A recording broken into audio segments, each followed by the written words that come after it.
Hey everybody, Captain B-Nard back here with another Wi-Fi battle. So today we have a battle against Jona. So yeah, looking at their team on the side there, looks to be a pretty strong, pretty interesting looking team actually. Um, Looking at my team, it is going to be the same one that I've been using in the past couple games here. So what do I want to lead with in this one? Um, hmm. That is a good question. Um, that is a good question. Hmm. I think we're gonna go with the Altaria in this one. Kind of a tough call, but we will see how that works out.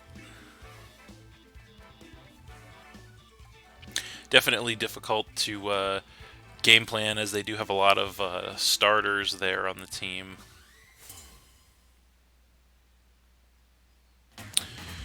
So, it looks like he is going to go ahead and lead with the Cinderace as we led with the Altaria. So, right out of the gate here, I'm not 100% sure what they're going to want to do. But I think what we're going to do here is we're actually just going to go ahead and go straight for a Draco Meteor, trying to hit something pretty hard. See what they want to do, as they are going to go for a U-turn, so Libro going to change them to a bug type. They're going to get some chip damage on us, and then, of course, get the pivot out. So we'll see what they want to bring in here to take a Draco Meteor from us here. It should do some good damage to anything they bring in here. So what is it gonna be? That is the question. And he is definitely thinking about this one.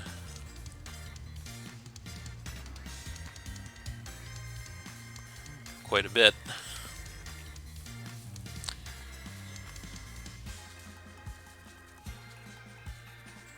So, what is it? Alright, it is going to be the Inteleon, which is kind of fine.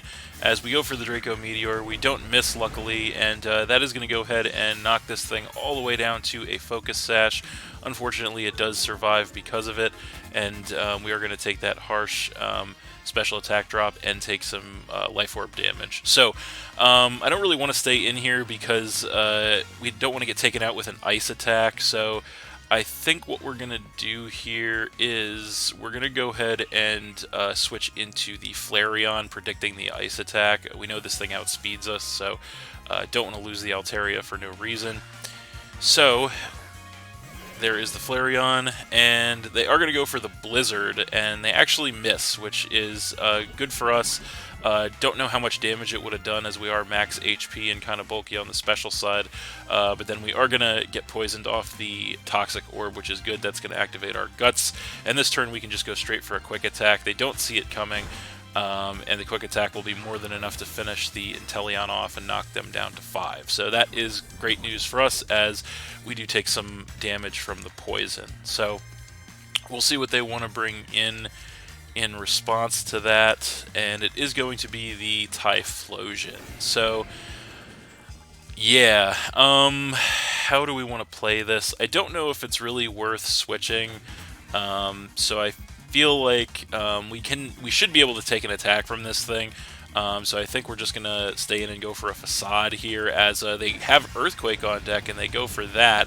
And that is going to knock us all the way down to about a quarter HP, but we do survive. We go for the Facade in return, and that's going to go ahead and one-shot that Typhlosion outright and knock them down to 4. So that is pretty incredible for us, as we are going to definitely be worse for wear off of the toxic damage there. But Flareon putting in some work here, doing some major damage to their team, as we hope it would do. So We'll see what they want to bring in response.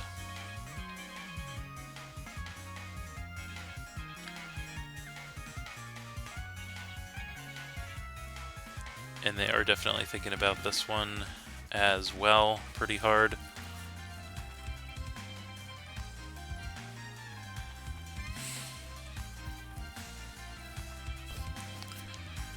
So it is going to be the Cinderace once again, which is a pretty smart move. So I think we know we can't really survive another attack, so I feel like we just go for a quick attack here to get some chip damage on the way out. So that's what we're going to do, as we do catch this thing with a quick attack. Going to do some decent chip to this thing.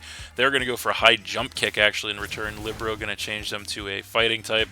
They do connect, and that will obviously finish the Flareon off from that range, knocking us down to 5. So that's kind of okay actually. We do still have ways of dealing with this for sure.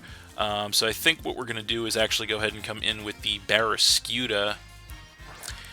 And so, yeah, I believe we do naturally outspeed this thing. So unless their choice, we should be outspeeding this thing. Now, unfortunately, all of their remaining switch-ins are good switch-ins to a water move. But if they do stay in, we kind of have to go for the water move, unfortunately. So, I mean, I guess we could play it safe and go for the fighting move. How do we want to play this? Yeah, I think we'll just, if they do switch, you know what, I think going for the water move is the safest play, so we're just going to go for the liquidation here. As they do stay in, we go for the liquidation on the outspeed. That is going to take the Cinderace out and knock him down to 3. So that is pretty incredible for us, as we are going to take them down to 3, as I said. So yeah, good news. So now, unfortunately, they are going to come in with the Decidueye, and that is definitely going to force us to switch out, since we are Choice Band locked into liquidation, so we can't really do anything to the Decidueye right now. So I think our best course of action with this Decidueye is actually just to go ahead and come in probably with our Brute Bonnet. So that's what we're going to do, and we'll see here where that takes us. So there is the Brute Bonnet, and he is going to go for a Spirit Shackle. So that's kind of fine. That's not going to do much of anything to us. It is going to trap us from switching out, which is not that big of a deal, as we do resist both this thing's stab moves, and then we are going to get some HP back with the leftovers. So unfortunately, we really only have one move we can go for to hit this thing, and if they switch out, it's not going to do anything. So we kind of have a choice to make here. We can either anticipate the switch and go for one of our other moves, or we can anticipate that they stay in and go Sucker Punch.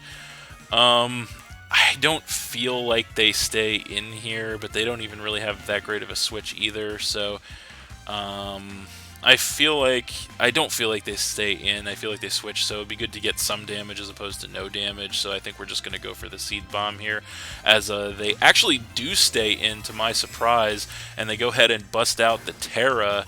So they're going to Terrastalize their Decidueye into a Flying type, so that's kind of unfortunate. So Flying type Decidueye. There we go, and they do outspeed us. Unfortunately, they do have Brave Bird on deck, and they are going to go for that, and that is going to knock us all the way down to 42 HP in the red, but we can survive it, luckily, being max HP and pretty defensive. They take some recoil. We go for the Seed Bomb in return, which does do some good damage to this thing, knocking it down to about a third HP, and then we are going to get some HP back with the leftovers. So this turn, I think they're definitely going to stay in on us, so we definitely Sucker Punch them this time around. That's what we're going to do. So we go for the Sucker Punch. They don't see that coming. We get the crit here. I don't think that mattered, being that we are max attack and very physically offensive, and they were pretty low health, but either way, that's going to get rid of the Decidueye and knock them down to 2, which is incredible. They also are going to burn their Terra in the process there, which is great, as we do get some HP back with the leftovers as well. So now they're going to go ahead and come in with the Samurott, and so I don't really think it's worth switching the Brute Bonnet out at this point. So I think we're just going to go ahead and stay in and try to hit this thing with a Seed Bomb, although I think it outspeeds us, but we're going to do that anyway, as it does outspeed us. Unfortunately, it's packing Mega Horn, goes for that, does not miss, and that will obviously finish the Brute Bonnet off from that range, and that is going to knock us down to 4. So I think what we want to do here in this situation is actually just go ahead and come in with the Raichu. So that's exactly what we're going to do. So yeah, I think best course of action here for us is just going to be to go straight for the Choice Specs Thunderbolt, just to try and take this thing out outright. So that's what we're going to do. They actually do go for the switch here, unfortunately, and they are going to bring in the Iron Leaves to predict the electric attack. So it's going to go ahead and pop a Quark Drive Booster Energy combo to increase its attack, which is not great. We are going to go for a Thunderbolt on this thing here, which is going to do some chip damage to it, which is not bad, but at the same time not great. So unfortunately, we do have to switch out here against this thing, and we do have, I guess, a decent enough switch to this thing in the form of the Altaria, so that's really our only switch. So we have to make that switch. So that's what we're going to do. So there is the Altaria. And this thing is going to go for a Psy Blade, unfortunately, and that is going to almost take out the Altaria, which is very unfortunate. So we can't take another one of those, so that is really bad for us. So yeah, I feel like obviously this thing's going to outspeed us and take us out here, but we just pretty much have to stay in and click Fire Blast, so that's what we're going to do as they go for the next Psy Blade, and obviously that's going to take us out. And knock us down to 3, so that's definitely bad news for us. So we have to try and turn this around here. So I think after the Quark Drive, this thing is going to be outspeeding our Barraskewda, which is really bad news. So I feel like we're kind of in a tight spot against this thing, and I think we really only have one play to be made against this thing, and that is we're going to go ahead and come in with our Palo Sand. And what we have to do at this point is go ahead and Terrastalize into a pure Ghost type to lose our weakness to Grass and go for the Shadow Ball against this thing here and hope that it's enough to take this thing out. So that's exactly what we're going to do. So we're going to go ahead and pop our Terra here and Terrastalize our Palo Sand into a pure Ghost type, losing our weakness to Grass. So there that is. And of course they are going to outspeed us. They are going to go for that Leaf Blade. We can survive it. It does about 50% to us. We are going to go for the Shadow Ball in return. It is Terra boosted, double stab, max special attack. Is it going to be enough? Yes, it is going to be enough to go ahead and take that Iron Leaves out and knock him down to just 1 Pokemon. So that is incredible for us, as we are going to get some HP back with the leftovers as well. So that is definitely a big potential catastrophe averted there for us. So now he's going to go ahead and come in with the Samurott. And so, yeah, there's no reason for us to switch. I guess we could go for a, if we think we can survive an attack from this thing, we could Giga Drain to get some HP back, or we could Shadow Ball for max damage. I think I'm just going to go the Giga Drain route and see how much damage we can get off of that. They do have Night Slash, unfortunately. They go for that. We can take it with about a quarter HP. We survive it. Go for the Giga Drain in return, and that is going to do a truckload of damage to this thing, knocking it down to about a quarter HP. We also get some HP back off of that, which is nice. This thing is going to regain some HP with the leftovers, as we are also going to regain some HP with our leftovers, and we should have regained enough health off that Giga Drain that we should be able to survive another Night Slash from this thing. So we're just going to stay in and go for the Shadow Ball one more time here, as they actually go for the Aqua Cutter this time, which is actually going to knock us down into the yellow but trip our Water Compaction to increase our defense, hilariously enough. But we do survive, go for the next Shadow Ball, and from that range, that will be more than enough to go ahead and finish that Samurott off. And that is game. Alright, so we are going to win that one 3-0 against Jona, but that was actually a pretty interesting match, I thought. Pretty good one, and pretty exciting one all around there.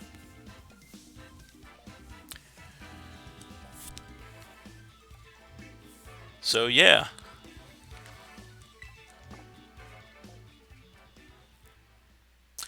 Alright, so that's it. Thanks for watching again, everybody. Hope you all enjoyed. Please hit that like button, leave a comment, and or subscribe if you did enjoy, and stay tuned for more new battles in the future. So, that's it, and we'll see you next time.